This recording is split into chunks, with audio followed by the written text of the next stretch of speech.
కొద్దిగా ఇది మనం చూస్తే మనం వెళ్ళే సబ్జెక్ట్కి కొద్దిగా బాగుంటుంది.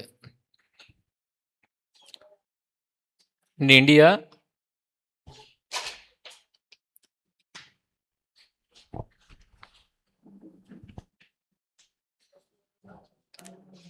సౌదీ అరేబియా, ఇది ఇరాక్, ఇది ఇరాన్, ఇదంతా ఇది ఇజ్రాయెల్. ఇది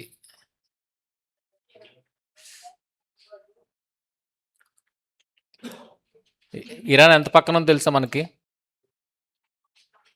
ఇండియా తర్వాత పాకిస్తాన్, పాకిస్తాన్ తర్వాత ఇరానే. అంటే ఇక్కడ నుండి బాంబు వేస్తే మనకు వచ్చేస్తుంది. మూడోది ఇది ఇరాన్, మధ్యలో పాకిస్తాను, పైన ఆఫ్ఘనిస్తాను, ఇది ఇండియా. ఇప్పుడు మనం ఒక స్టోరీని చూస్తున్నాం, ఆ స్టోరీ ఈ ప్రాంతానికి సంబంధించింది.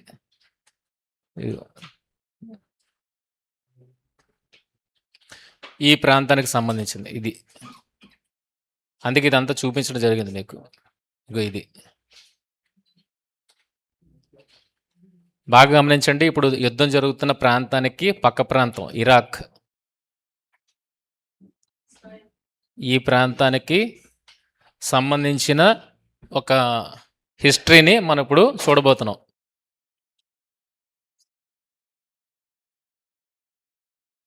ఇంకా దగ్గరికి వచ్చింది. ఇగో ఇక్కడే షిప్లన్నింటినీ ఆపేశారు, బాంబులు పెట్టి పేలుస్తున్నారు ఇక్కడే. ఇప్పుడు మన కథ అంతా ఈ ఏరియాకి ముడిపడి ఉంది. చూస్తున్నారా? ఇది గుర్తుంచుకుంటేనే మీకు అర్థమవుతుంది. ఇవ్వండి, ఇది ఇరాన్, ఇది యూఫ్రటీస్ నది, ఇది ఇరాక్ బాగ్దాద్, ఇది టైగ్రిస్ నది, ఇది ఇది టైగ్రిస్ నది, ఇది సౌదీ అరేబియా, ఇది ఇజ్రాయెల్, ఇది ఈజిప్ట్, ఇది గల్ఫ్ ఆఫ్ పెర్షియా, కువైట్ ఇక్కడే ఉంది, కువైట్ ఇక్కడే ఉంది.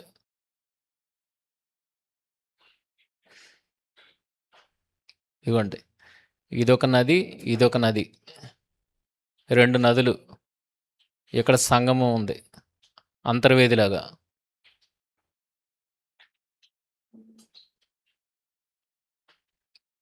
ఇది ఇక్కడ సముద్రంలో కలుస్తుంది. ఓకేనా? ఇప్పుడు మనం చెప్పుకోబోయే హిస్టరీ అంతా ఈ ప్రాంతానికి సంబంధించింది.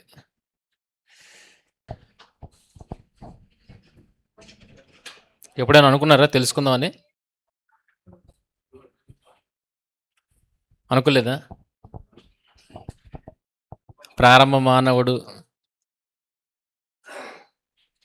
నిర్మింపబడిన తర్వాత 6 నెలల మీద దేవుడు ఎక్కడ పెట్టాడు అన్నది దేవుడు తన గ్రంథంలో రాయించి పెట్టాడు. అయితే ఎగ్జాక్ట్ లొకేషను అనేది హిస్టరీలో లేదు, కానీ బైబిల్ ఆధారంగా ఇప్పుడుకున్న కొన్ని సూచనల ఆధారంగా మనం దాన్ని తెలుసుకునే ప్రయత్నం చేస్తున్నాం. ఇది ఏ రకంగా రిలేట్ అయ్యింది బైబిల్ చదివే క్రమానికి అంటే, ప్రతి పాయింట్ ఇప్పుడు ఎలా ఉంటుందో మీరు చూడొస్తారు. ముందుకి వెళ్ళేది ఇప్పుడు స్టార్ట్ అయిపోయింది. చూడండి, బైబిల్ చదివే క్రమం స్టార్ట్ అయిపోయింది. ఏదేను తోట అని వ్రాయబడిన పదాన్ని మనం ఎలా అర్థం చేసుకోవాలి? ఎలా అర్థం చేసుకోవాలంటే తెలియట్లేదు కదా. ఇప్పుడు ఎలా అర్థం చేసుకోవాలి? చదివలేదు, రెఫరెన్స్ అంత పెద్ద ఉందా?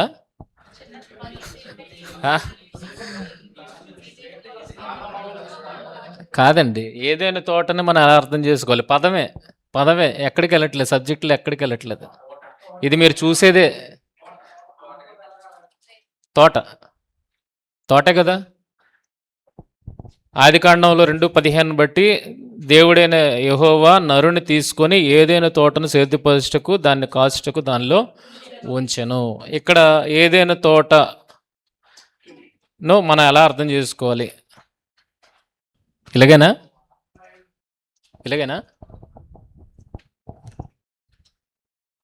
ఇలాగేనా? ఇప్పుడు ఇంకో రెఫరెన్స్ చూపెడతాను. ఇప్పుడు ఈ పదాన్ని ఎలా అర్థం చేసుకోవాలి?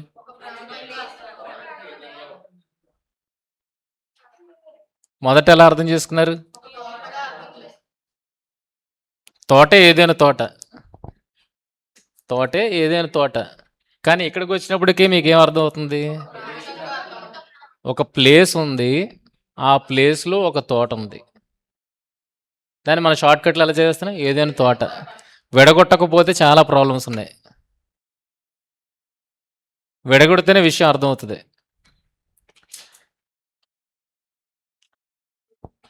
ఆ తోట వేసిన ఓ ప్రాంతపు పేరుగా అర్థం చేసుకోవాలా? ఓకేనా? ఏదైనా ప్రాంతమా తోట? ప్రాంతం. ఏదైనా ఒక ప్రాంతంలో ఆయన ఒక తోటని వేశాడు. ఇది ఈ క్లారిటీ మనకు ఉండాలి. ఇప్పుడు చూడండి, దేవుడైన యెహోవా తూర్పున ఏదెనులో ఒక తోట వేసి తాను నిర్మించిన నరుని దానిలో ఉంచెను. మరియు ఆ తోటను తడుపుటకు ఏదెనులో నుండి ఒక నది బయలుదేరి అక్కడి నుండి చీలిపోయి 4 శాఖలు ఆయను. ఏదైనా తోట నుండి బయలుదేరిన ఆ నది 4 శాఖలుగా చీలిపోయాను. కిందన ఇంకో పాయింట్ ఇచ్చాను. ఏదైనా తోట నుండి బయలుదేరిన ఆ నది 4 శాఖలుగా చీలిపోయి తూర్పున ఉన్న ఆ తోటను తడుపుచుండును. ఈ రెండిట్లో ఏది సరైంది? బాగా ఆలోచించండి. ఈ రెండిట్లో ఏది సరైంది? ఏది? రెండోదా? చదువుతున్న దాన్ని బట్టి ఏమర్థం అవుతుంది? రెండోదే రైట్ అనిపిస్తుంది కదా, అవునా? ఇప్పుడు ఫాల్ట్ ఎక్కడొచ్చింది అని అంటే, ఏదైనా తోటగా అర్థం చేసుకున్నా కనుక ప్రాబ్లంలో పడిపోయాం. ముందుకి ఏంటో ప్రాబ్లం అనేది తెలుస్తుంది. ఏదైనా తోటని ఏదైనా తోట అనుకున్నాం కనుక కొన్ని ప్రాబ్లమ్స్లోనికి మనం వెళ్ళిపోయాం. కానీ ఏదైనా అనేది ఒక ప్రాంతము, అందులో ఒక తోట, ఆ తోటను తడపడానికి ఒక నది వెళ్ళింది అన్నది ఇది కరెక్ట్గా అర్థం చేసుకునే విధానం. ఇప్పుడు ఈ విధానం ద్వారా ఏం తెలుసుకుంటాం మనం ముందుకెళ్ళినప్పటికీ?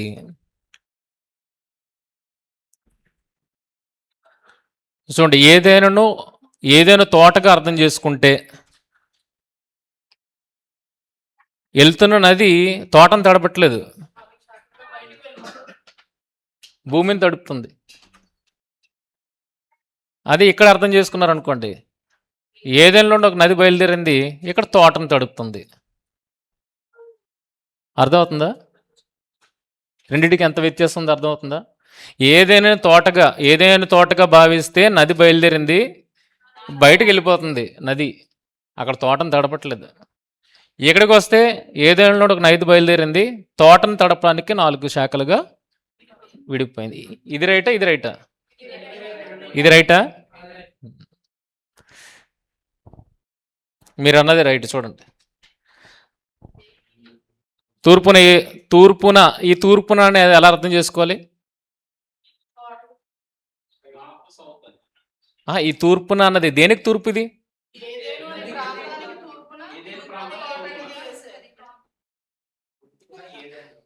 ఇదే నన్ను ఈ రకంగా ఆలోచింపజేసింది. ఈ తూర్పున, ఏ తూర్పున? అప్పుడు ప్రాంతానికి వచ్చాను. తూర్పున ఏదోనులో ఒక తోట వేసి, అంటే ఏదోనులో తూర్పు భాగాన. ఇది తూర్పు ఎలాగైందో మీకు తర్వాత చూపెడతాను. ఒక తోట వేసి దాన్ని నిర్మించి ఏదోను నుండి ఒక నది బయలుదేరి అక్కడ నుండి చీలిపోయి 4 శాఖలు అయ్యాను. ఇది రైట్ కదా? ఇదే కదా రైట్?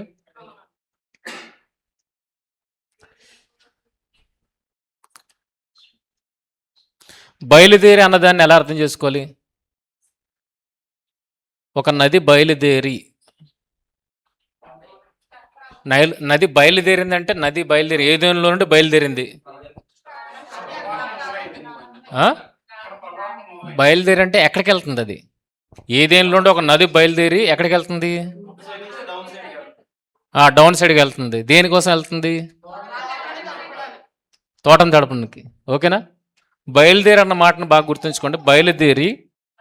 బయలుదేరిన ఆ నది అనగా తోట దిశగా బయలుదేరిన ఆ నది తూర్పున ఉన్న ఆ తోటను తడుపుటకు 4 శాఖలుగా చీలిపోయింది. అంతేనా? ఏదేనులో నుండి బయలుదేరింది. దేనికి బయలుదేరింది? తోట దిశగా బయలుదేరింది. తోటను తడపడానికి 4 శాఖలైంది.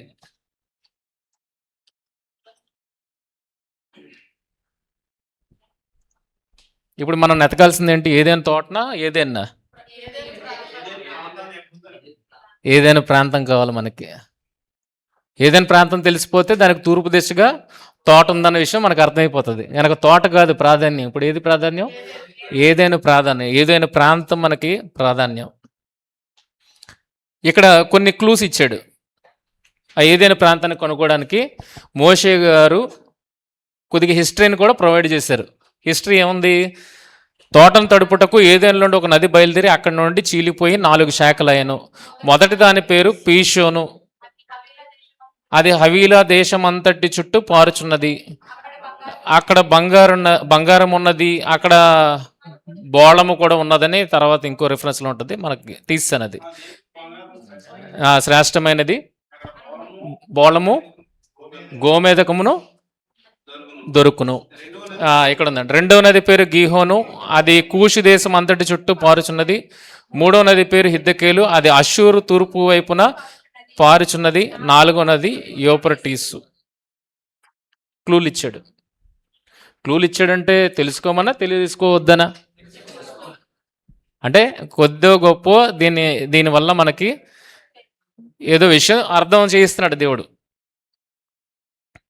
పై వచనాల ఆధారంగా ఆ ఏదైనా ప్రాంతం ఈ భూమి మీద ఎక్కడ ఉండే ఆస్కారం ఎక్కువగా ఉంది.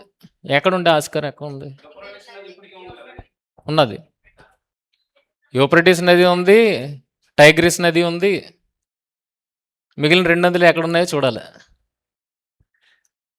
అంటే నదులు మనకు కనబడ్డాయి. ఇప్పుడు ఇందాకలా మీకు మొదటే మ్యాప్ చూపించాను. ఇరాక్ ప్రాంతము, ఇరాన్కి ప్రాంతానికి మధ్యలో మనకి ఈ నదులు కనబడుతున్నాయి. ఇందాక చూపెట్టాను కదా గ్లోబ్.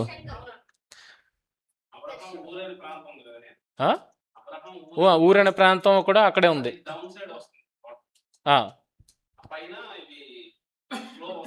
పైనుండి ఫ్లో వస్తున్నట్టుగా అంత. అయితే ఎక్కడ ఎక్కువ ఉండే ఆస్కారం ఉంది అని చూడగలిగితే ఆ నదుల ప్రారంభంలోన లేక ఆ నదుల ముగింపులోనా? ఇప్పుడు అసలైన చిక్కు వచ్చింది. ఇక్కడి నుండి స్టార్ట్ అవుద్ది. నదుల ప్రారంభం దగ్గర, నదుల ముగింపు దగ్గర. ఇప్పటివరకు చదివింది ఏంటి మనం?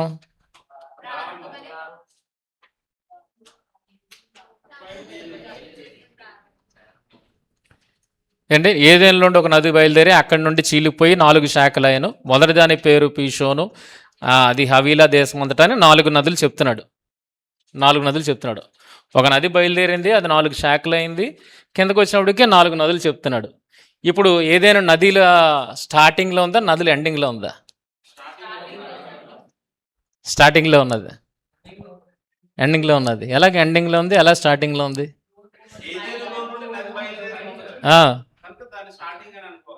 స్టార్టింగ్ అంటే నదులు అన్నిటికీ ప్రారంభం అదేనా? అంటే ప్రారంభంలోనే ఉందా? అలాగే అర్థం అవుతుంది కదా. ఎవరు ఏదో మాట్లాడుతున్నారు? మూడవ నది లేదా? హిద్దకేలు అషూరు తూర్పు వైపున పారుచున్నది.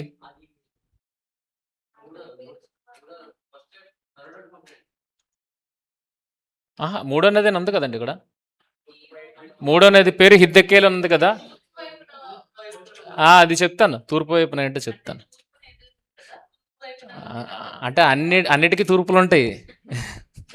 ఇక ఇప్పుడు మనం ఉన్న స్థలానికి కూడా తూర్పు ఉంది. ఆ తూర్పు ఏదైనా తూర్పు ఒకటి కాదు. ఓకేనా? కనుక ఇది నది ఎలాగ ట్రావెల్ చేస్తుందని చెప్తున్నాడు. తర్వాత ఇది ఉంది కదా, ఇన్ఫర్మేషన్ బట్టి ఏదైనా ప్రాంతం నుండి ప్రారంభం అవుతున్నాయి కదండి. అలాగే ఉంది కదా. ఎందుకు అలా అనిపిస్తుంది మీకు?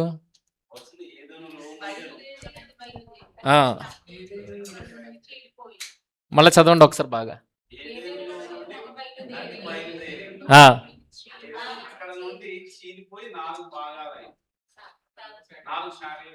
అండి చదివినప్పుడు పదాల్లో చాలా మ్యాజిక్ ఉంది. అదే మీరు కనిపెట్టాలి. అది ఓకే. ఇందాక బొమ్మ చూపెట్టేశాను కదా. నేను ఆ బొమ్మ వేయడానికి నా తల ప్రాణం తోకొచ్చింది, ఎలాగేయాలో తెలియక. ఇదిగోండి, ఏదేనలో నది బయలుదేరింది, తోటను తడపడానికి 4 శాఖలు అయింది. ఇప్పుడు మనం ఆలోచిస్తున్నది వచనాన్ని బట్టి ఎక్కడుండే ఆస్కారం ఉంది, ఎక్కడ ఉండే ఆస్కారం ఉంది? నదిలో ప్రారంభంలోనా, నదిలో ముగింపులోనా? ముగింపులోనా? ఎలాగా?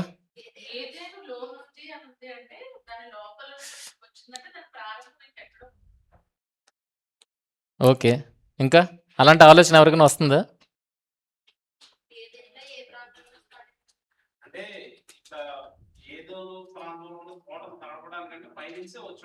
ఉమ్,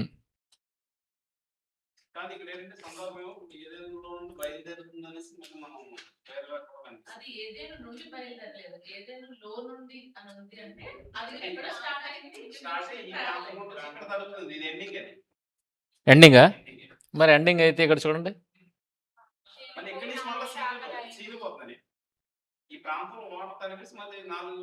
ఇప్పుడు ఇవి ఈ 4 నదులు ఇవేనా? చూసారా ఎంత ట్విస్ట్ ఉంది ఇక్కడే? ఆ కన్ఫ్యూజన్లోకి వెళ్ళిపోతాం. కరెక్ట్గా మనం అర్థం చేసుకోవాలి. అందుకే ప్రారంభంలోనా ముగింపులోనా? మనకేమనిపిస్తుంది అంటే ప్రారంభంలో ఉన్నట్టు అనిపిస్తుంది. మనకి నదిలో ప్రారంభంలో ఉన్నట్టు అనిపిస్తుంది. ఎలా అనిపిస్తుందో ముందుకెళ్ళినప్పటికీ అర్థం చేస్తాను. మీకు వచ్చిన క్వశ్చన్ ఆల్రెడీ చరిత్రలో ఉంది. ప్రారంభంలోన ముగింపులో అన్నది క్వశ్చన్ మార్క్ ఇప్పటికీ చరిత్రలో ఉంది. తేల్చుకోలేదు ఎవరు. తేల్చడానికి ప్రయత్నం చేద్దాం. ఓకేనా? ఇప్పుడు పైన నదుల ప్రారంభం ఇది, నదుల ముగింపు ఇది. ఎందుకు నదుల ముగింపు ఇది అని చెప్తున్నాను ఇక్కడ? పైనుండి కింద, పైన ఏదైనా ఎలా తెలిసింది మీకు? కరెక్ట్గా లా చెప్పండి. ఇది పైన, ఇది కిందనని నేను ఎలా చెప్పగలుగుతున్నాను?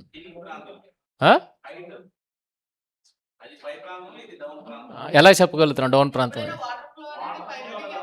దేన్ని బట్టి చెప్పగలుగుతున్నాం? నీరు ప్రవాహం అటుపక్క నేను చెప్తాను డౌన్ అని. ఎలాగా మీరు కాదనట్లేదు? ఎవరు చెప్పారు? సముద్రం ఎటుపక్క ఉన్నదో అటుపక్కకే నదులన్నీ ట్రావెల్ చేస్తాయి. అర్థమైందా? సముద్రం ఎటుపక్క ఉందో అటుపక్కకే నదులన్నీ ట్రావెల్ చేస్తాయి. ఎందుకంటే సముద్రం అనేది లో లెవెల్. ఆ సముద్రానికి మించి అన్ని హైట్లో ఉంటాయి. అందుకే 0 లెవెల్ సముద్రం అంతా. కనుక ఎక్కడి నుండో వచ్చినవి భూమి మీద ఎత్తైన ప్రాంతాల్లో ఎక్కడ పారినా అది ఎక్కడ చేరుకోవాలి చివరికి? ప్రసంగ గ్రంథంలో క్లియర్గా ఉంది కదా మనకి, మొదటి అధ్యాయంలో నదులన్నీ బయలుదేరితే తుదకి ఎక్కడ చేరితే? సముద్రానికి చేరుతాయి. సో సముద్రం అంటే 0 లెవెల్. మీరు అంత హైట్కి వెళ్ళిపోండి, అక్కడ వాటర్ వేస్తే ఎక్కడ రావాలి? ఖచ్చితంగా సముద్రం దగ్గరికి రావాలి. కనుక ఇది సీ లెవెల్, ఇది సీ గనక ఇది లో లెవెల్, ఇది హై లెవెల్ అని నేను చెప్తాను. అదేకండి, సీ కనబడకపోతే నేను చెప్పలేను. అక్కడ సీ లేదనుకోండి, నేను చెప్పగలుగుతానా ఏది హై లెవెల్ ఏది లో లెవెల్ అని? అక్కడికి మనం వెళ్ళిపోవాలి. అలా చెప్పాలంటే అక్కడికి మనం వెళ్ళి ట్రావెల్ చేయాలి, ఈ మూల నుండి ఆ మూలకి. అప్పుడు తెలుస్తుంది మనకు హైట్ ఏంటో లో లెవెల్ ఏంటో. కానీ సముద్రం ఉన్నది కనుక మనం ఇట్టే చెప్పవచ్చు ఇదే లో లెవెల్ అని. సో ఇటు పక్క. ఓకేనా?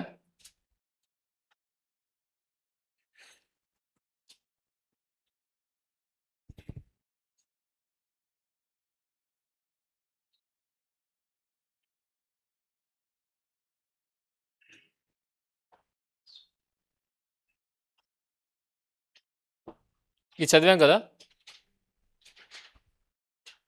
4 శాఖలు ఆయన, 4 శాఖలు ఆయన. ఏదైనాలో నుండి ఒక నది బయలుదేరి 4 శాఖలుగా చీలిపోయింది. ఇక్కడ నా ప్రశ్న ఏంటంటే, ఓ నది నుండి శాఖలుగా చీలిపోయినవి నదులు కాగలవా? మనం ఎందుకు ఈ ప్రశ్న వేసాను? ఇక్కడేముంది? 4 శాఖలు ఆయన ఉంది. మొదటి దాని పేరు పీషోను. తర్వాత చూడండి, రెండవ నది మూడవ నది, నాలుగవ నది. ఎందుకు అడిగిన ప్రశ్న అంటే నదులని చెప్పాడు. కానీ ఇక్కడ శాఖలుగా విడిపోయిన తర్వాత ఒక నది బయలుదేరింది, 4 శాఖలుగా విడిపోయింది. 4 శాఖలుగా చీలిపోయినవి నదులు కాగలుగుతాయా? నదులు అయ్యే ఆస్కారం ఉందా? చెప్పండి మీకు తెలిసిన జ్ఞానంతో. ఒక నది బయలుదేరింది అన్నాడు, ఆ నది 4 శాఖలైంది అన్నాడు. శాఖలైన నదులు అవుతాయా? అవుతాయా?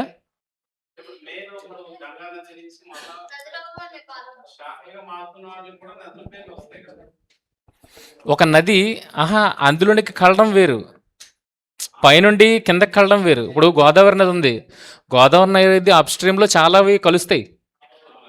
కానీ ఈ నది నుండి చీలిపోయింది. ఇప్పుడు అంతర్వేది దగ్గర విడిపోతుంది చూసారా గోదావరి, దాన్ని నది అంటారా? పాయలు అంటారు, పాయలు, కాలువలు అంటారు, నదులు అంటారు కదా. ఇప్పుడు చూడండి,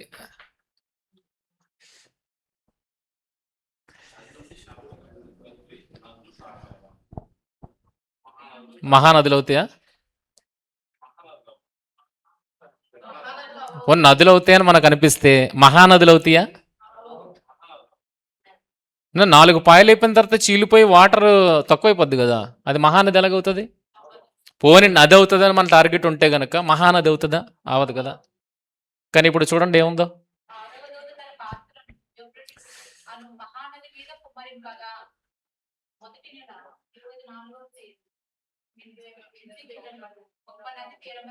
ఇది ప్రకటన గ్రంథం ఎప్పటిది? మనం చదువుతున్న సందర్భం ఎప్పటిది? అప్పటిది.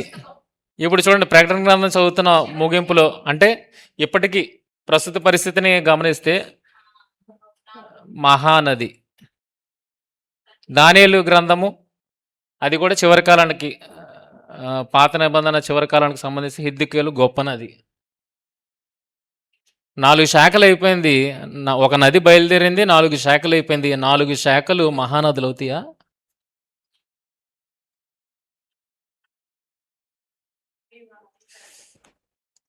కాలువలు అవుతాయి, నదులు మహానదులు అంతకన్నా అవు. మరి వీటికి శాఖలకి ఏంటి సంబంధం? అక్కడ చదువుతున్నప్పుడు మనకు ఎలా కనబడుతుంది? ఈ 4 శాఖలు అయిన తర్వాత 4 నదులను వివరిస్తున్నాడు.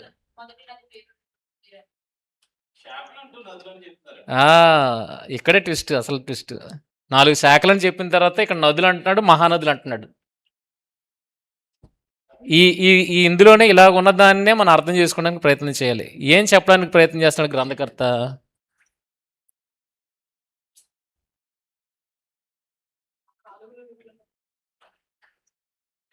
చూడండి, మహానది, గొప్ప నది అయితే ఈ క్రింది వచనాలను ఎలా అర్థం చేసుకోవాలి? ఈ మొత్తం సందర్భాన్ని ఎలా అర్థం చేసుకోవాలి? ఉన్నది ఇక్కడ ఆన్సర్ ఉన్నది, ఇక్కడే ఆన్సర్ ఉన్నది, కానీ చదివే విధానంలో చదవాలి అంతే.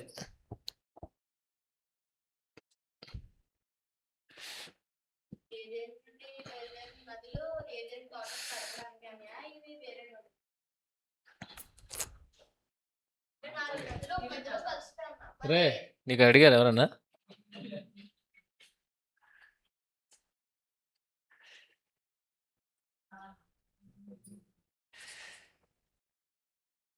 చూడండి కిందన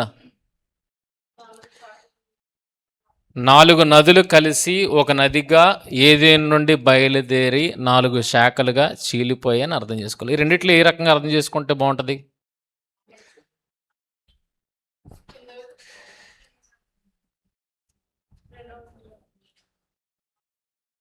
రెండోదా? ఎందుకు అలాగా?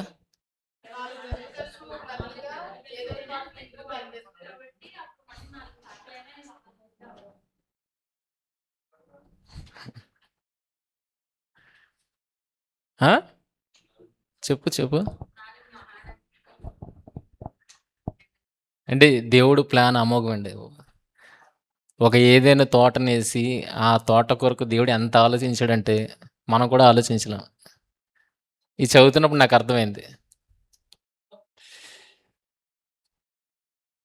కన్ఫ్యూజన్ ఎక్కడొస్తుందో తెలుసా? ఇక్కడ 4 ఉన్నాయి.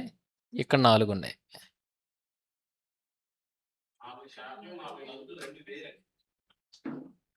ఇప్పటివరకు ఎలా చదివాం?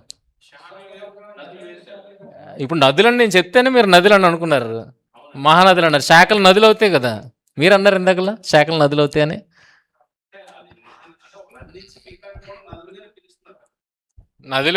నదులు ఆ రేంజ్ కాదు. మహానది పోనీ 2 నదులు మహానదులు మనకు కనబడుతున్నాయి కదా.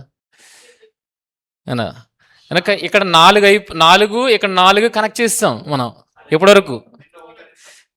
ఇక్కడ 4 సంఖ్య ఉంది, ఇక్కడ 4 సంఖ్య చెప్పాడు కనుక ఈ 4టిని జత చేసేద్దాం. కానీ ఏ ఉద్దేశంతో చెబుతున్నాడు? అక్కడ టాస్క్ కంప్లీట్ అయిపోయింది. మొదటి వచనంలో టాస్క్ కంప్లీట్ అయిపోయింది. ఆ తోటను తడుపుటకు ఏదేని నుండి ఒక నది బయలుదేరి చీలిపోయి 4 శాఖలు అయినా ఇక్కడ టాస్క్ కంప్లీట్ అయిపోయింది. టాస్క్ కంప్లీట్ అవ్వడానికి ప్లాన్ బాగానే ఉంది. కానీ సోర్స్ ఏంటి? ఏదైనా తోటలో ఇందాకల సిస్టర్ చెప్పినాడు, ఏదైనా తోటలో ఉండి ఒక నది బయలుదేరింది అన్నారు కదా. ఆ నదికి సోర్స్ ఏంటి?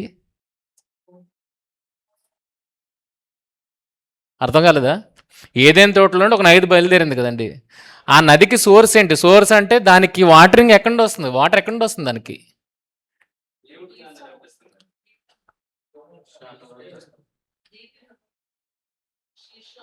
ఇక్కడ చెబుతున్న ఈ పాట అంతా ఇన్పుట్ ఇన్పుట్ ఇన్పుట్ ఇది అవుట్పుట్.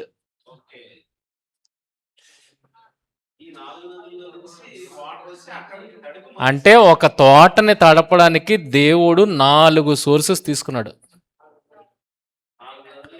4 నదులు ఏదైనా గుండా ప్రవహించాలి, అందులోండి చీలి తోటని తడపాలి. ఏ ఒక్క నది ఆరిపోయినా ఇంకొక నది సపోర్ట్ ఇచ్చేస్తుంది. అర్థమవుతుంది మీకు ఎలాంటి సిస్టమ్ పెట్టాడో? 3 ఆగిపోయి ఒక దాంట్లో నుండి వస్తుంది. అంటే ఇప్పుడు ఎక్కడ ఉండాలి చెప్పండి? ఇది మిడిలా? చూద్దాం ఎక్కడ ఉందో. ఇప్పుడు అర్థమైంది కదా. 4 కలిపేయకూడదు. ఇక్కడ 4 అని ఇక్కడ 4 అన్నాడు కనుక ఈ రెండింటిని కలిపేస్తున్నాం. 2 వేరు. ఇక్కడ విడగొడితేనే విషయం అర్థమవుతుంది. చూడండి, ఆ 4 నదులు శాఖలు ఏదైనా ఉండే ప్రారంభం అయ్యి అనడానికి అసలు ఆస్కారం లేదు. ఎందుకనక ఆయా నదుల యొక్క ప్రారంభం వేరు అని వాక్యమునందు చూపించడం జరిగింది. ఏదైనా పైనుందా కిందనుందా అనేది ఎలా చెప్పగలుగుతారు? దాని ఇన్పుట్ని బట్టి చెప్పాలి.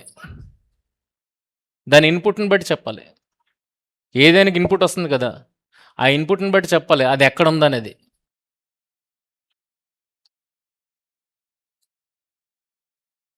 చూడండి, మొదటి దాని పేరు, దానికి జియోగ్రఫికల్ ఎవిడెన్స్ ఉంది. పీషోను నదికి మొదటి దాని పేరు పీషోను. అది హవీలా దేశం అంతటి చుట్టూ పారుచున్నది, అక్కడ బంగారం ఉన్నది. ఈ క్లూ మనకి ఇచ్చాడు కదా బైబిల్లో. ఈ క్లూ మనకి ఇచ్చాడు కదా మోషే గారు. సో ఈ క్లూని పట్టుకొని మనం హవీలా దేశం ఎక్కడ ఉందో వెళ్దాం. హవీలా దేశం గురించి బైబిల్లో ఒక రెఫరెన్స్ ఉంది. వారు అషూరునకు వెళ్ళు మార్గమున హవీలా మొదలుకొని ఐగుప్తు ఎదుటనున్న షూరు వరకు నివసించువారు అనే ఒక క్లూ ఇచ్చాడు హవీలా దేశం గురించి. ఈ హవీలా దేశం తెలిస్తే హవీలా దేశం ఎక్కడ ఉందో పీషోన్ నది అక్కడ ట్రావెల్ అవుతుందన్న విషయం మనకి అర్థమవుతుంది. ఇప్పుడు హవీలా దేశం ఎక్కడ ఉంది? మనకైతే హవీలా అన్న పేరు లేదు ఇప్పుడు చూసుకోవడానికి. కానీ ఇచ్చిన ఆనవాళ్ళను బట్టి ఆ హవీలా ఏది రిప్రజెంట్ చేస్తుందన్నది మనం చూడొచ్చు. ఇదిగోండి, ఈజిప్ట్ ఇది, అషూర్ ఇది. రిఫరెన్స్ ఏం చదువుకున్నాం? అషూరునకు వెళ్ళు మార్గమున హవీలా మొదలుకొని ఐగుప్తు ఎదుటున్న షూరు వరకు, తూర్పున ఉన్న అషూరు, ఐగుప్తు నుండి తూర్పునున్న అషూరు వెళ్ళు మార్గముగా హవీలా వస్తుంది. ఇదిగోండి షూర్, ఇది జూమ్ చేస్తావా?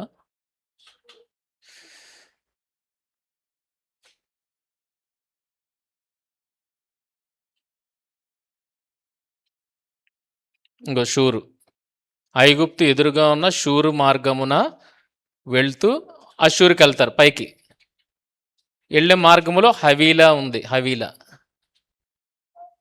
ఇప్పుడు హవీలా ఏంటిది? హవీలా లొకేషన్ ఏంటి?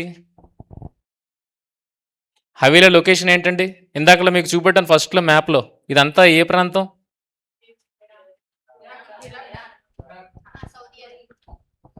Saudi Arabia. అరేబియా దేశం. అరేబియా దేశము ఇదిగోండి, ఇదిగో షూరు, ఐగుప్తు, షూరు, హవీలా. ఇక్కడ నుండి పైకి అషూరు, ఇలా వచ్చి ఇలాగ వెళ్తారు ఐగుప్తుకి. ఇదిగోండి రిఫరెన్స్ ఇక్కడ ఇచ్చాను. హవీలా దేశంలో ప్రవహించు పీషోను నది. పీషోను నది ఇక్కడ ప్రవహిస్తుంది. ఎలా ప్రవహిస్తుంది చూడండి. బంగారం గురించి మాట్లాడాం కదా, ఆ దేశపు బంగారం శ్రేష్టమైనది, అక్కడ బోళమును గోధుమేదకము దొరుకును. బంగారం దొరికే మైన్స్ సౌదీ అరేబియాలో ఇగో ప్రాంతం, గోల్డ్ మైన్ స్క్వేర్ అని ఇక్కడ ఉంటుంది. ఇప్పటికీ శ్రేష్టమైన బంగారం అరేబియా దేశం నుండి, సౌదీ అరేబియా దేశం నుండి వస్తుంది. సో ఇప్పుడు నది దీని త్రూ ప్రవహించాలి, ఇక్కడికి చేరాలి. చూడండి పీషోను నది ఇదిగో. ఈ నది ఎందుకు మార్క్ చేయాల్సి వచ్చింది, ఒరిజినల్ ఎందుకు చూపెట్టలేదంటే నది ఎండిపోయింది. నది ఎండిపోయింది ఎందుకంటే ఇదంతా ఎడారి దేశం కనుక. ఇదిగోండి ఇదంతా ఎడారే ఈ ప్రాంతం అంతా. సో ఈ నది ఎండిపోయింది కానీ ఆనవాళ్ళు అయితే ఉన్నాయి. నది ఆనవాళ్ళు ఉన్నాయి కానీ నది లేదు, అందుకే దీన్ని చూపెట్టలేకపోయాం. ఓకేనా. సో ఈ పీషోను అన్నది హవీలా దేశం అంతటా ప్రవహించుచున్నది. ఇక్కడ బంగారం ఉంది, బోళం ఉంది, గోమేదకం ఉంది అన్నది ఇక్కడికి ఇప్పటికీ చరిత్ర ఆధారంగా ఇక్కడ బంగారం అనేది దొరుకుతుంది. సో హవీలా అన్నది ఏది డిసైడ్ అవ్వచ్చు, సౌదీ అరేబియా డిసైడ్ అవ్వచ్చు. సౌదీ అరేబియా డిసైడ్ అవ్వడానికి ఇంకొక రీజన్ ఏంటంటే ఈ నది ఇలా ట్రావెల్ చేసి కరెక్ట్గా ఇక్కడ కలుస్తుంది. ఎందుకు ఇది చూపెడుతున్నాను అనేది ముందుకెళ్తే తెలుస్తుంది. ఇవ్వండి పీషోను నది పూర్వం ఇలా ఉండేది, ఇప్పుడు లేదు. సో ఇవన్నీ పర్వత శిఖరాలు, ఈ పర్వతాల నుండి వచ్చిన కలెక్ట్ అయిన వాటర్ ఈ రకంగా ఇలా వచ్చి ఇక్కడ కలుస్తుంది. ఇదిగోండి అషూరు, ఈజిప్టు తూర్పున వెళ్ళే మార్గంలో హవీలా ఉందని చెప్తున్నాడు. ఇది సౌదీ అరేబియా. ఇప్పుడు హిద్దకేలు యూఫ్రటీస్ నదులకు వద్దాం. ఒక నది చూసాం కదా సౌదీ అరేబియా. ఇప్పుడు హిద్దకేలు యూఫ్రటీస్ నది ఆది కాండము 2:14 మూడో నది పేరు హిద్దకేలు, అది అషూరు తూర్పు వైపున పారుచున్నది. 4వ నది యూఫ్రటీసు, అషూరు దేశంలో తూర్పు వైపున ప్రవహించు హిద్దకేలు నది. అదే అషూరు దేశంలో పడమర వైపున ప్రవహించు యూఫ్రటీసు నది. ఆ ముందు వెనక ఉన్నాయి 2 నదులు. దేనికి? అషూరుకి ఏది పట్టణం? ఎవరు చెప్పారు? అషూర్కి ముఖ్యపట్నం ఏది? మరి ఇజ్రాయెల్కి ముఖ్యపట్నం ఏది? ఇజ్రాయెల్కి. యోధాకి ముఖ్యపట్నం ఏంటి? ఇజ్రాయెల్కి షోమ్రోన్. మరి అషూర్కి నినేవే. ఇప్పటికే ఉంది నినేవే, ఆనవాళ్ళు ఇప్పటికీ ఉన్నాయి. సో నినేవేని రిప్రజెంట్ చేసేది అషూర్ దేశం. ఇదిగోండి ఇది పడమటి వైపు ఏముందని చెప్పాను, యూఫ్రటీస్ నది తూర్పు వైపున హిద్దకేలు. ఇది యూఫ్రటీస్ నది, ఇది హిద్దకేలు టైగ్రిస్ నది. ఈ మధ్యన ఉన్నదే ఏంటి? అషూరు. నా బొమ్మ తీస్తామా? ఇదిగోండి యూఫ్రటీస్ నది, హిద్దకేల్ నది, అషూర్. ఇదిగోండి అషూరుకు తూర్పునే ఉంది హిద్దకేల్ నది ఉంది. అండ్ మీకు అర్థమైందా? తూర్పు అంటే అషూరుకి తూర్పు చెప్తున్నాడు. అషూరు తూర్పులో ఇది ప్రవహిస్తుంది. యూఫ్రటీస్ నది ఇది ఇక్కడ ప్రవహిస్తుంది. దీనికి ఇవి ఎక్కడ నుండి వస్తున్నాయి? పైనుండి వస్తున్నాయి. యూఫ్రటీస్ నది ఎక్కడ నుండి స్టార్ట్ అయింది తెలుసా? యూఫ్రటీస్ టైగ్రిస్ నది ఎక్కడి నుండి స్టార్ట్ అయింది తెలుసా? టర్కీ నుండి స్టార్ట్ అయ్యి, టర్కీ దేశం నుండి. టర్కీ దేశం నుండి ఇది సిరియా దేశం నుండి అలాగా ఇక్కడికి వచ్చినప్పటికీ ఇరాక్ నుండి అలా కిందకి వస్తున్నాయి. ఇప్పుడు ఇంకో నది మనం మాట్లాడుకున్న ఇంకో నది ఎక్కడి నుండి వచ్చింది? ఈ కింద నుండి వస్తుంది కదా. సౌదీ అరేబియా నుండి వస్తుంది. అదేంటిది? పీషోను. మొత్తం ఎన్ని నదులు కవర్ అయ్యాయి మనకి? ఎన్ని? 3. ఇగోండి, ఇదొకటి, ఇవి 2, మొత్తం 3 కవర్ అయ్యాయి. 4వది చెప్తాను నేను తర్వాత.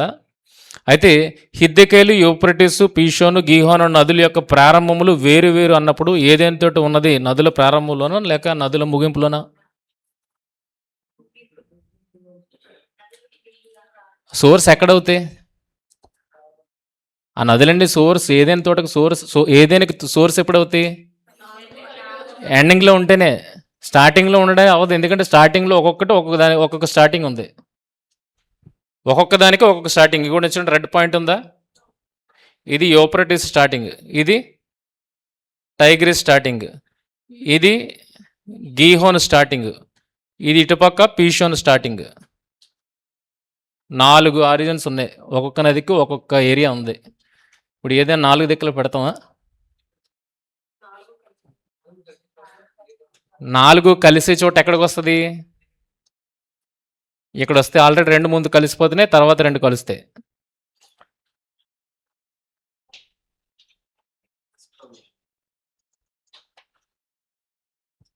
చూడండి, ఇప్పుడు ఆ తోటను తడుపుటకు ఏదోల నుండి ఒక నది బయలుదేరి అక్కడ నుండి చీలిపోయి 4 శాఖలాయను. ఇది అవుట్పుట్ చెప్పాడు. కానీ ఏదైనా తోటకి ఇన్పుట్ ఎక్కడ? ఇన్పుట్ ఇది ఇక్కడ నుండి స్టార్ట్ అవుతుంది. మొదటి దాని పేరు పీషోను, అది హవీలా దేశమంతటి చుట్టూ పారుచున్నది. 2వ నది పేరు గీహోను, 3వ నది పేరు హిద్దెకేలు, 4వ నది పేరు యూఫ్రటీస్. అర్థమైందా? దేవుడి ప్లాన్ని అర్థం చేసుకోండి. ఒక తోటని తడపడానికి 4 సోర్సెస్ తీసుకొచ్చాడు. అందులో ఒకటి ఫెయిల్ అయినా ఇంకోటి ఉంటుంది. చూడండి, ఇక్కడ చూసారా? ఈ 2 ఇందాకల క్వశ్చన్లు అడిగినవి. ఇక్కడ ఏదైనా నుండి బయలుదేరిన ఆ నదికి 4 నదులు సోర్స్ ఉన్నదని మనం అర్థం చేసుకోవాలి. ఏమున్నది? ఏదైనా తోటకి 4 నదుల సోర్స్ ఉంది. కానీ మనం ఎలాగ మిక్స్ చేస్తాం? ఇక్కడ 4 శాఖలు 4 నదులను మిక్స్ చేస్తాం. అప్పుడు ఏదైనా తోట ఎక్కడికి వెళ్ళిపోయింది? పైకి వెళ్ళిపోయింది. పైకి వెళ్ళిపోతే హిస్టారికల్ ఎవిడెన్సే లేదు, అసలు చారిత్రక ఆధారమే లేదు. 4 నదులు ఒకే దగ్గర నుండి ప్రారంభమైన ఆధారమే లేదు. కానీ ఈ 4 శాఖలు వేరు, ఈ 4 నదులు ఇన్పుట్ అని చూస్తే కనుక మనకు ఆధారము దొరుకుతుంది. చూడండి, ఈ సోర్స్ ఏదైనా అవ్వచ్చు. సోర్స్లో 4 ఉన్నాయి: పీషోను, గీహోను, యూఫ్రటీస్, హిద్దెకేలు. 4 ఉన్నాయి. ఆ 4 నదులు దేనికి వస్తున్నాయంటే ఏదైనా తోటను తడపడానికి వస్తున్నాయి. ఓకేనా? హిద్దెకేలు నది కావచ్చు, యూఫ్రటీస్ నది కావచ్చు, గీహోన్ కావచ్చు, పీషోన్ కావచ్చు, ఏదైనా కావచ్చు. పర్పస్ ఏంటి? అది ఏదైనా నుండి బయలుదేరాలి, తోటని తడపాలి.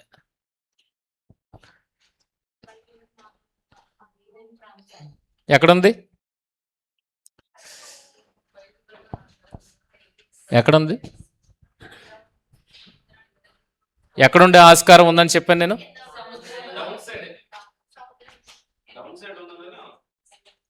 ఇక్కడ చూడండి, ఒకటి కలిపాను, యాడ్ చేశాను.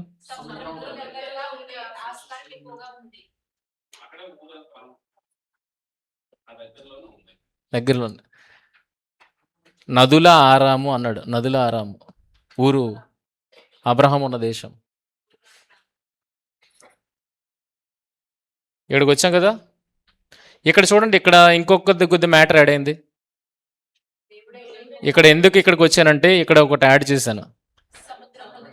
సముద్రం దగ్గరగా ఉందని ఎలా చెప్తున్నాను అని అంటే, దేవుడైన యెహోవా ప్రతి జంతువును ప్రతి ఆకాశ పక్షిని నేల నుండి నిర్మించి ఆదాము వాటికి ఏ పేరు పెట్టినో చూచుటకు అతని యొద్దకు వాటిని రప్పించను. జీవము గల ప్రతిదానికి ఆదాము ఏ పేరు పెట్టినో ఆ పేరు దానికి కలిగను. అప్పుడు ఆదాము సమస్త పశువులకును ఆకాశ పక్షులకును పేరు పెట్టాను.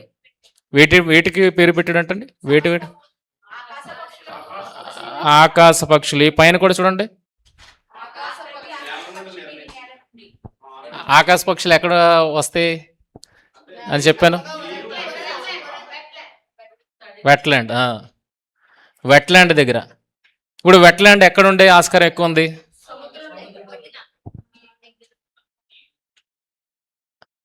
వెట్లాండ్ ఎక్కడ ఉంటుంది? సముద్రము నది కలిసే ఆ చోటు. కొల్లేరు సరస్సు ఉందా? కొల్లేరు సరస్సు ఏంటి? నది సముద్రం కలిసే చోటు. దేనికి నివాసం అది? నిజంగా నది ఉంటే అనేక పక్షులకు అది ఆవాసంగా ఉంటుంది. కనుక ఇప్పుడు ఆదాము ఆకాశ పక్షులకు పేరు పెట్టాడంటే, ఆకాశ పక్షులకు పేరు మీది ఎక్కడ? మీ ఏరియా. ఓకే. ఇక్కడ కోరంగా ఉంది, మడ అడవులు, చిత్తడి నేల అది. కనుక ఎక్కడుండే ఆస్కారం ఉంది? ఆకాశ పక్షులు నేల నుండి నిర్మించి ఆదాము వాటికి ఏ పేరు పెట్టినో అతని యొద్దకు వాటిని రప్పించను. జీవము గల ప్రతిదానికి ఆదాము ఏ పేరు పెట్టినో ఆ పేరు దానికి కలిగను అని ఆకాశ పక్షులు మాట్లాడుతున్నాడు. అంటే ఆదాము ఉన్న చోట్ల ఏమున్నది? ఏమున్నాయి? పక్షులు ఉన్నాయి. పక్షుల్కి ఆయన పేరు పెట్టాడు అన్నది మనకి అర్థం అవుతుంది. కనుక అక్కడ ఏది ఉండే ఆస్కారం ఉంది అని అంటే సముద్రం ఉండే ఆస్కారం ఉంది అన్నది. చూడండి, ఇది మనం తెలుసుకున్నాం కదా లాస్ట్ టైము.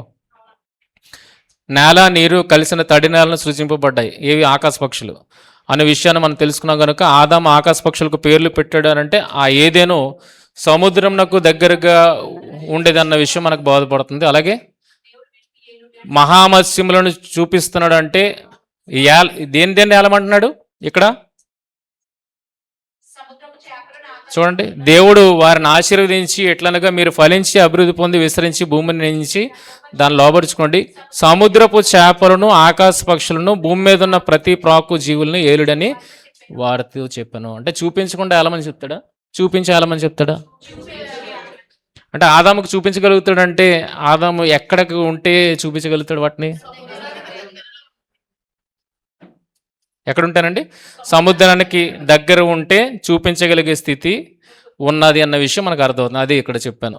ఏలుడి అని సముద్రాన్ని అందున్న మహామత్స్యములను చూపిస్తున్నాడు అంటే వారు సముద్రంకు, కొండలకు, మైదానాలకు దగ్గరగా ఉన్నారన్న విషయం మనకి అర్థమవుతుంది. అంటే మొట్టమొదటి మానవుడికి సముద్రం అంటే ఏంటో తెలియాలి, కొండ అంటే ఏంటో తెలియాలి, నదులు ఏంటో తెలియాలి, మైదాన ప్రాంతాలు ఏంటో తెలియాలి. అర్థమవుతుందా? కనుక ఖచ్చితంగా ఆయన ఎక్కడ ఉండాలి? ఆ తీర ప్రాంతాల దగ్గరే ఆయన ఉండాలి. చూడండి, కొన్ని ఇంట్స్ ఇచ్చాడు కదా. అశ్షూరుకు తూర్పు వైపున కూషు దేశము, హవీలా దేశము, ఏదైనా తూర్పున అని పేర్కొనబడిన ఆ ఏదైనా ప్రాంతము, ఈ 3 దేశములకు మధ్యన 4 నదుల అంతమున సముద్రంకు ముందున ఉన్నట్లు అర్థమవుతున్నది. అందుకని 4 శాఖలుగా చీలిన తర్వాత ఎక్కడికి వెళ్ళిపోతాయి? దాన్ని ఆపగలుగుతామా? లేదు కదా, అది సముద్రంలోకి వెళ్ళిపోవాల్సిందే. కానీ పర్పస్ సాల్వ్ చేసుకొని వెళ్ళాలి. పర్పస్ ఏంటి? తోటను తడపాలి. తోటను తడిపిన తర్వాత సముద్రంలోకి వెళ్ళిపోతాయి. ఇవ్వండి 4 నదులు: టైగ్రిస్, యూఫ్రటీస్, గీహోను, పీషోను. ఇప్పటికీ నది ఉంది. ఈ 2 నదులు ఉన్నాయి. ఈ నది ఎండిపోయింది. ఈ నది ఆనవాళ్ళు మాత్రం ఉంది.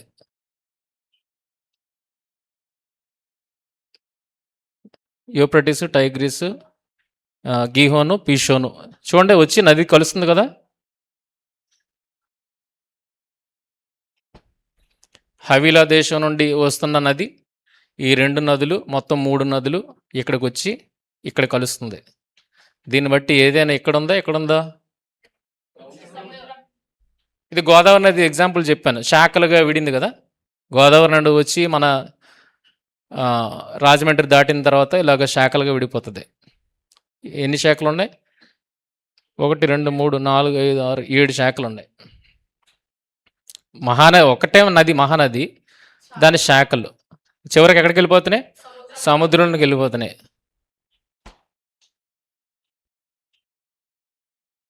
ఎక్కడుంది? ఈ నది ఉంది, ఈ నది ఉంది, ఈ నది ఈయన ఉంది. ఈ నదులన్నీ కలిసి ఏదైనాలోకి వెళ్తున్నాయి. ఈ 3 ఆఫ్ అయిపోయినా ఇదున్నా ఏదైనా నడుస్తుంది. ఈ 3 ఆఫ్ అయిపోయి ఇదున్నా ఏదైనా నడుస్తుంది. ఈ 2 ఆఫ్ అయిపోయి ఇదున్నా ఏదైనా తోట జీవం కలిగిందిగా ఉంటుంది.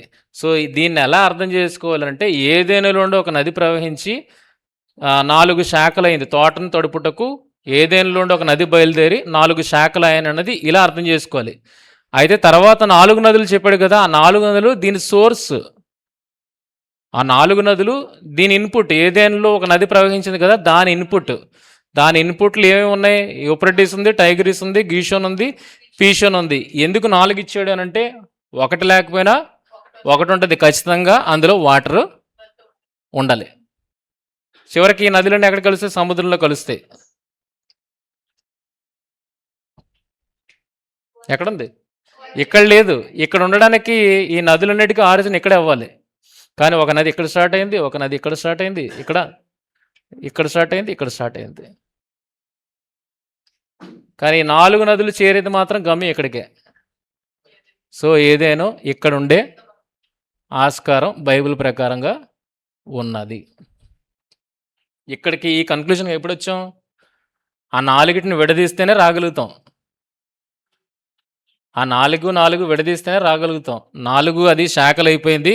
ఆ 4 నదులు దాని ఇన్పుట్. అది ఏదైనా ఇన్పుట్. ఆ రకంగా అర్థం చేసుకుంటేనే ఇక్కడి వరకు రాగలుగుతాం. కానీ అదే తప్పుగా అర్థం చేసుకుంటే ఏదైనా తోటి ఎక్కడుందని చెప్తాం? టర్కీలో ఉందని చెప్తాం. కానీ టర్కీలో లేదు. ఏదైనా తోటి ఇక్కడ ఉంది. సో ఇవన్నీ ఈ మూలానికి రావడానికి ఏది కారణం? బైబిల్లో అనేకమైన క్లూస్ ఉన్నాయి. ఆ క్లూస్ని బట్టి మనం ఇక్కడికి రావడము జరిగింది. ఓకే.